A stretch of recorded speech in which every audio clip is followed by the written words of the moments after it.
In this video, I'll show you how to fix the Fortnite A D3D11 compatible GPU. Now first, what we want to do is come down here and search for advanced system settings. Open up this one. It should head you over to the advanced. Click on performance right here. Go into settings. Go to advanced again. And from in here, what you want to do is find this one and press change. Now in here, you want to uncheck this one. Do custom size.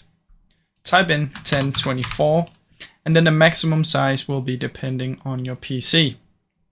Now, if you have, you can go in here and check for system information and check how much RAM you have.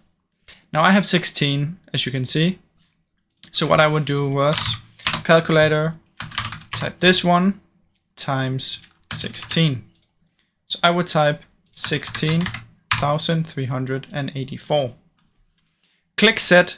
Press OK and restart your PC. See if this works. Now if this doesn't work, what you can do is you can come down here and search for device manager. Open up device manager. Find display adapters. Right click on it. Disable and then enable. Now this is your graphics card and you're going to disable it and enable it again. Now this might also fix the issue. Now I really hope any of these helped you. If it did, please leave a like and subscribe, as it helps me out a ton. Thank you so much for watching.